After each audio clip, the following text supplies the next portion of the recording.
batal, sholatnya nggak sah gitu. Tapi kalau ada perkara yang kayak tadi lupa bilangan rakaat sholat, itu kalau misalkan ketinggalan nggak batal sholatnya, cuman harus dibayar dengan sujud syahwi. Kapan sujud syahwi? Yaitu sebelum salam. Kita udah tahiyat dulu. Kan kalau tahiyat kakinya kan begini nih, tahiyat akhir. Nah kita tahiyat akhir, tetap baca tahiyat akhir, tapi kakinya nggak kayak tahiyat akhir, melainkan kayak tahiyat awal. Jadi belum selesai. Belum selesai. Udah selesai, innaka hamidum majid fil alamina, innaka hamidum majid. Sujud lagi kita baca subhana ma la yanamu wa la yasfu.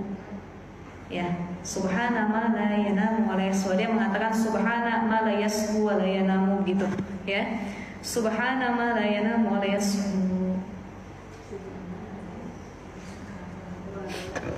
Subhana ma la yanamu wa la yasfu. Ntar ya ibu-ibu.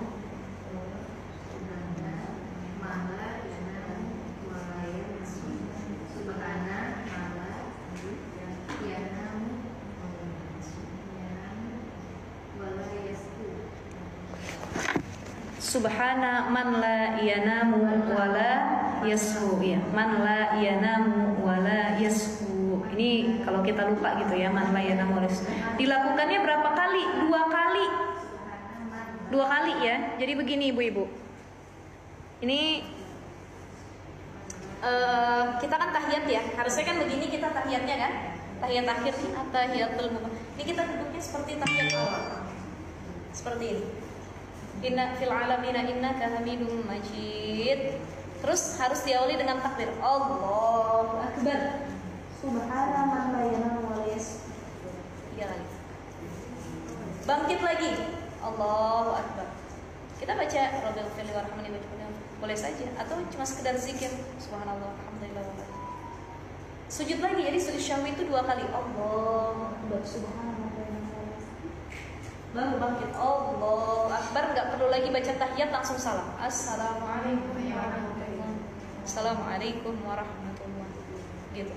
Kalau ingatnya rakaatnya kurang, kalau sudah salam langsung buru-buru sujud syahwi di situ. Kalau kita udah terlanjur salam tapi nggak ngelakuin sujud syahwi ini ya, jadi sujud syahwinya ketinggalan pokoknya, udah terlanjur assalamualaikum, langsung buru-buru dirinya tuh menambah rokaat dulu, baru nanti setelah sholat 1 rokaat lagi, misalkan kita baru tiga, terus kita salam asal dalam hati, ya Allah ini baru 3 ternyata, diri dulu lanjutin. Baru sholat, udah tahiyat akhirnya nanti, baru sujud syahwi. Atau lupa kunut nih, kan nggak mungkin kunut lagi ya, bukan kunut lagi, tapi setelah salam itu kalau belum sempat sujud syahwi, langsung sujud syahwi saat itu juga.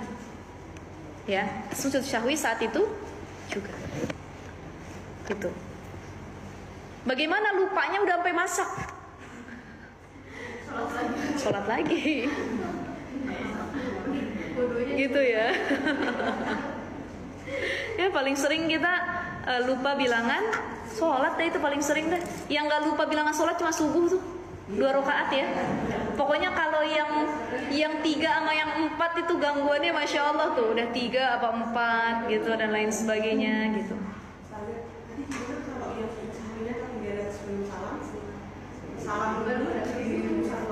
Itu kalau kelupaan rokaat, kalau kekurangan rokaat, kita merasa kurang, kita diri lagi langsung lanjutkan gitu.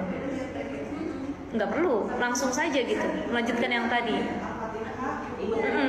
Seperti biasa, seperti sholat biasa, baru nanti sujud syahwi di akhirnya baru salam gitu ya.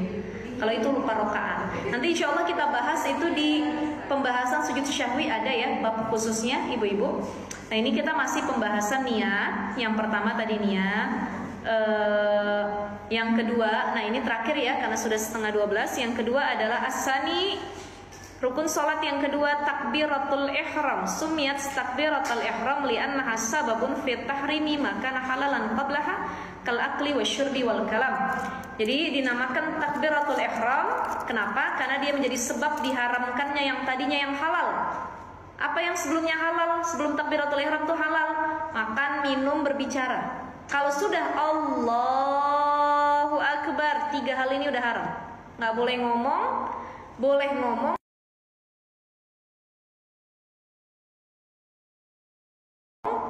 tapi yang keluar adalah yang jadi bacaan sholat. Selain bacaan sholat nggak boleh.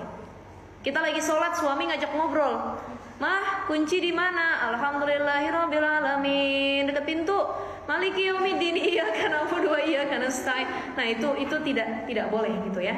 Tidak boleh. Jadi kalau sudah takbiratul ihram tidak boleh berbicara yang dimengerti. Nggak boleh makan, nggak boleh minum. Sebelum sholat ada nyangkut di gigi kita pas lagi baca Fatihah, "Alhamdulillahirabbil alamin." Bekas rendang tadi nih kayaknya. Udah telan aja deh, batal sholat kita itu, ya. Jadi yang harus langsung dilepeh kata para ulama. Tapi kalau itu misalkan kita sholatnya berjamaah kan nggak mungkin melepeh, takut kena orang.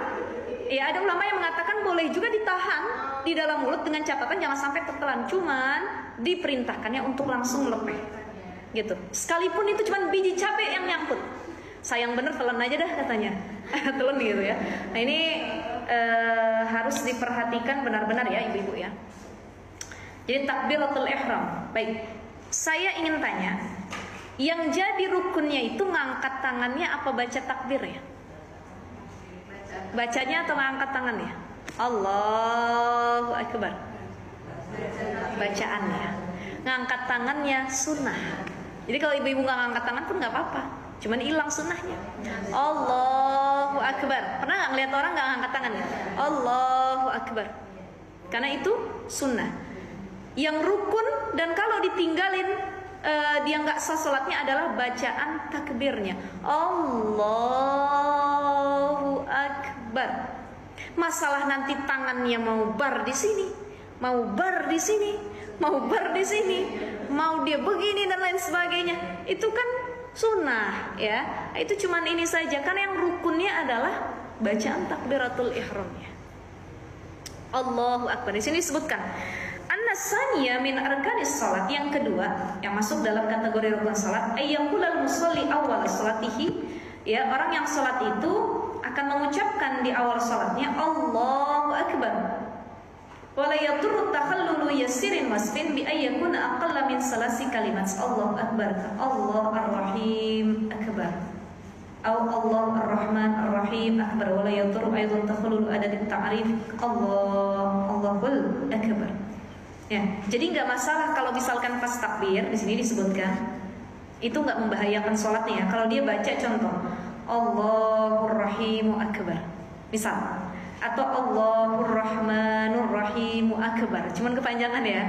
Kita udah biasanya Allahu Akbar gitu. Allah atau pakai al.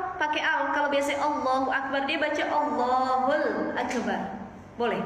Bikhilafin nahwi, tapi nggak boleh kalau kita bacanya begini, Allahu Akbar, Allahu Akbar, itu ya.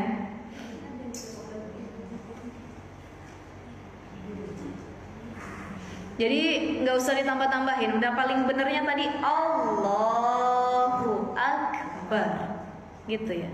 Masalahnya Allahnya kita panjangin ya boleh-boleh saja untuk khusyuk. Allah. Ada orang yang saking dia mau menghadirkan khusyuk nih, Allah. Baru awal sholat udah nangis dia. Saya nggak tahu nangisnya banyak cicilan apa gimana ya. Cuman kalau orang-orang soleh memang yang benar-benar menghadirkan hati, karena dia tahu sholat tuh lagi mau ngobrol sama Allah, lagi komunikasi. Jadi sholat itu ad-du'a, as-sholat ad-du'a, sholat itu doa. Jadi kalau lagi dia sholat, Allah, dia seolah-olah lagi benar-benar ngadu sama Allah gitu. Tapi ada juga orang lagi sholat nangis, Allah, yang tuh habis berantem sama lakinya, Allah Akbar, Alhamdulillahirabbil alamin. Nah itu ya, jangan sampai